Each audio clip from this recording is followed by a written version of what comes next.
everyone, and welcome back to Heart, where we take your body's weirdest signals and make sense of them. I'm Caitlin. And I'm Cassidy. Today we're diving into what happens when your heart either tries to win a race or takes suspiciously long coffee breaks. That's right, we're talking sinus tachycardia and sinus bradycardia. Fancy terms, right? But don't worry. We're going to break it down, keep it light, and maybe throw in a few jokes for you along the way. Let's start with what these terms actually are. Both sinus tachycardia and bradycardia come from the same place, the sinoatrial node, also known as the SA node.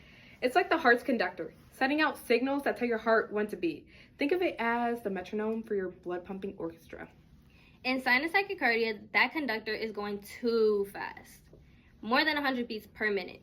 It's like your heart suddenly decided to run for office and is way too excited.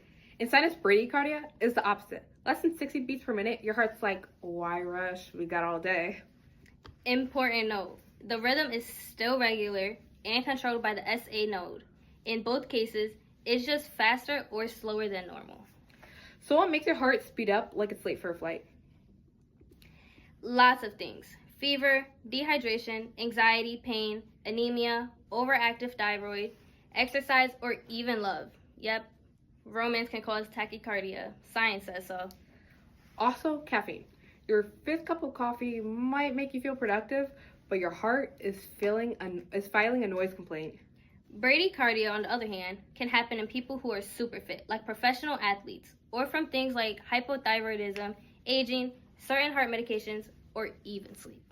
In some people, it's completely normal. In others, it could be a red flag. Like all things in medicine, it depends. Let's say your heart is racing.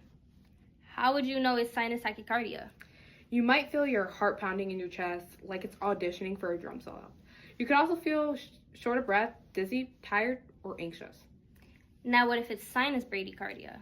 That can feel like dizziness, fatigue, feeling faint, or even passing out in more serious cases.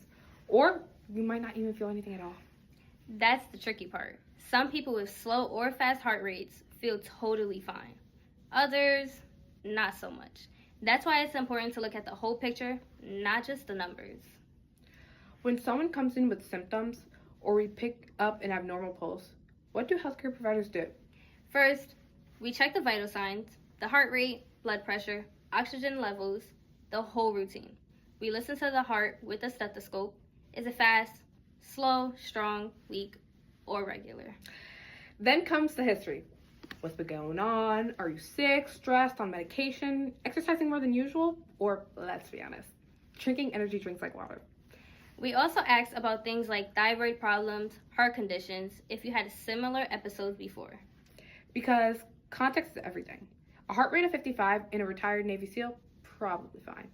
A heart rate of 55 in someone who just fainted, not so fine. Now let's talk testing. How do we know it's sinus tachy or Brady? The big one is the electrocardiogram, or ECG. It's quick, painless, and gives us a snapshot of your heart's electrical activity. We look for regular rhythm, proper spacing, and P waves. Those are like the green flags showing the SA node is still in charge. For further clues, we might run blood tests, checking your electrolytes, thyroid hormones, and maybe even troponin if there's chest pain involved. And if your symptoms come and go, we might use a Holter monitor, a little portable ECG that tracks your heart for a day or two. Sort of like a Fitbit for your heart, but way more medically serious. So we've diagnosed you with these sinus tachycardia and bradycardia. What's next? For tachycardia, treatment depends on the cause. Dehydrated, you get fluids. Fever, treat the infection. Stress, deep breathing, less screen time, and maybe some guided meditation. In some persistent cases, doctors might prescribe medications like beta blockers to help slow the heart rate, but only if the fast heart rate is causing problems. Bradycardia is similar. If you're not having symptoms, we might just watch and wait. But if your heart is too slow and is making you faint, dizzy, or tired all the time, we might need to adjust medications, or in some cases, consider a pacemaker. A pacemaker is a small device that helps your heart keep time, like a metronome tucked under your skin. It only steps in when your natural rhythm takes a coffee break. The good news is many people with bradycardia and tachycardia live totally normal lives once the cause is found and treated. So, To wrap it all up, sinus tachycardia is your heart going too fast. Sinus bradycardia is it going too slow. Both come from the right place, the SA note. But they can mean very different things. Sometimes they are totally normal. Sometimes they are a red flag. Either way, it's all about the why, not just the what. And if you're ever unsure, check with a healthcare provider. Trust your body and ask questions. And please, drink water, not just coffee. Thanks for tuning in to Heart to Heart. We'll be back next time with more stuff your body does that's confusing but cool. Bye for now.